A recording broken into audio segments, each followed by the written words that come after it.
Rocket ship go now. Hi, everybody. I am Robert Ogilvy, Executive Strategist and EQ Coach. Glad you could join me. Today, what are we talking about? Uh, the four reasons that actually embodying your values and your strengths is critical. It's the missing link to actually supercharging your decisions, much better decision making. Um, so high level, I'll just tell you what these are. Um, these have to do with ultimately that knowing what you're good at is good for decisions. Knowing what you care about, what you're concerned with, and what is good for decisions. It's basically dealing with how your morality system, the ethics of how you're acting out, is relating to how you impact others, so basically leadership.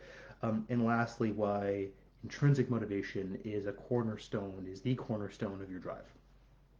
I'll probably touch on some other stuff from there. Okay, so first, actually, a little bit of myth busting. Not all of emotional intelligence is just about self-regulation, right? If you think when you hear EQ, this means that you're supposed to calm down and shut up and be more monk-like literally 100% of the time, you are wrong. That is not emotional intelligence. That is not all of emotional intelligence.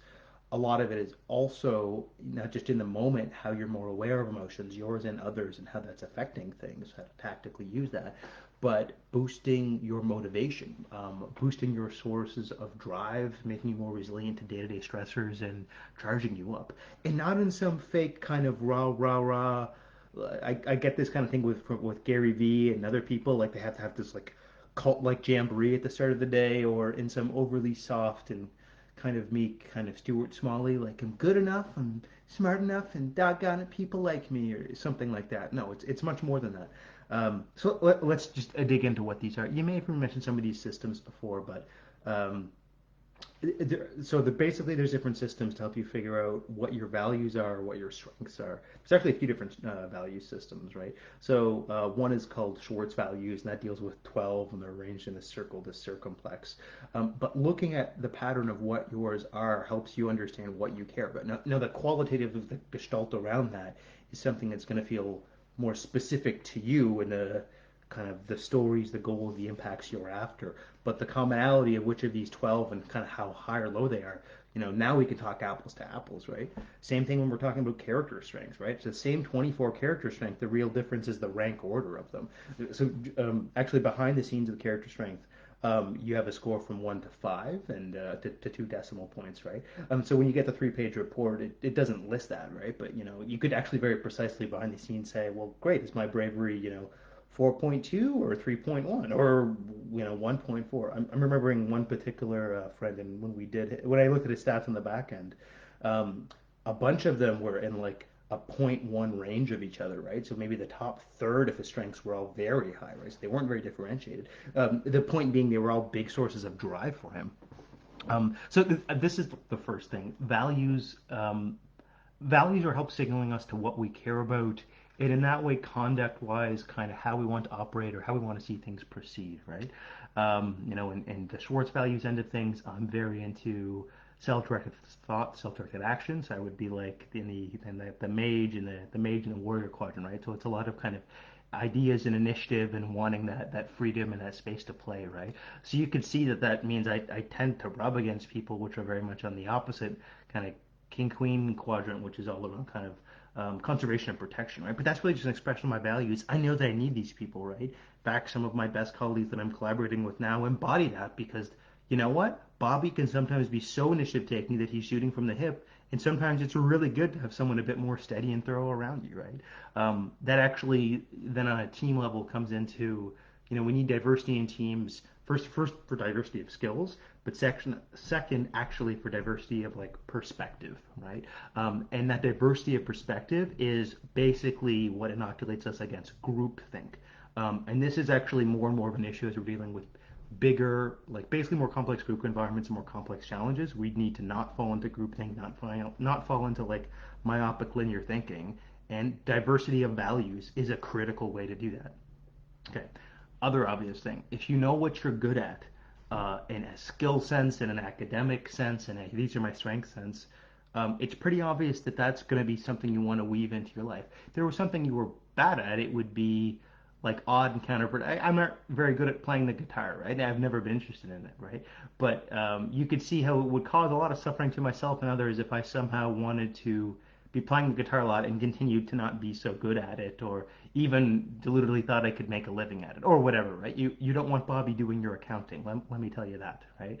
I mean, this is one of the simple things that knowing what you're good at helps you piece this together. And I say this particularly because in the earlier part of your career, you're trying to actually figure out what are these kind of core skills. But as you get into mid and late career, you're mixing and reconfiguring these, right? So you have clusters of skills that you're saying, well, actually, if I use this cluster of skills, I can do this leadership thing and that managerial thing and this cool thing and that cool thing. But I mean, really, you might be relying on 5, 10, maybe 15 years of built up different competencies and strengths in different areas that you're using on this bigger meta level, right? And that's great.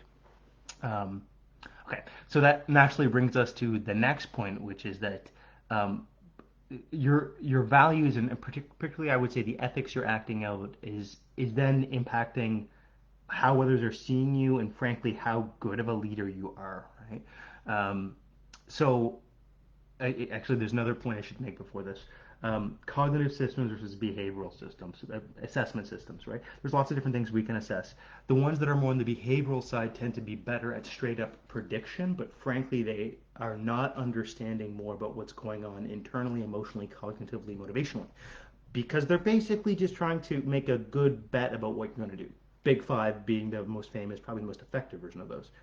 Lots of other systems are trying to deal with more of the cognitive and motivational nuances of what you're thinking, what type of data you're paying attention to, how you're framing things in your mind, what you're concerned with.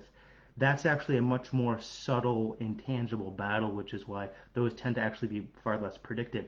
Yet on the other hand, they also start to give more insight about what we are paying attention to, right? What is top of our mind. So in some sense, they can often feel truer to our in the moment experience, even though the reliability is really quite a bit lower, right? Okay, so take that one step further. The reason why then when they made the Hexaco assessment, they added in the sixth. They took Big Five, they added in a sixth domain about honesty, humility. And you might say, well, why would you do that? That's separate than introversion, extroversion, or trait openness, right? Yeah, but it's very relevant when we're dealing with managerial and leadership contexts because the way you're dealing with others and the uh, habits of ethical conduct or lack thereof become a bigger and more important issue, right? As you get bigger and more influential in terms of your career, you're coming into contact with more people directly and indirectly, right? So this actually becomes a really good kind of quality check of like, do we want this person leading the organization? Like we know that 2/3 of people quit jobs because of bad bosses. I think in total the engagement levels are about like disengagement levels are about 85%, and I think that's about half disengagement and half kind of neutral, like not engaged, right? And like frankly, like toxic leaders are a big part of that. So that's why looking at someone's morality becomes really important. Which is why in that way, sorting out how you're impacting others and where you're drawing motivation becomes important. And in some sense, it's almost like, wait a minute, you're working on your motivational and moral character, and that's helping not only make you a better person, but that becomes a kind of ethical check against how you're interacting with people around you, right? And that then long term means you can actually draw wind from helping others, even if that wasn't initially something that was that native to you. Okay, so this brings me to the last point. I'll try to get this in about the minute and a half we have left. If we look at the EQ stats, there's three of them related to your drive. Your intrinsic motivation, which is your grit and willpower. It's based off also embodying your values. Your optimism, which is letting you see different good futures, and it's your resiliency factors, your damage reduction. And your noble purpose, which is your big high-level win-win thinking, big legacy impact stuff, right?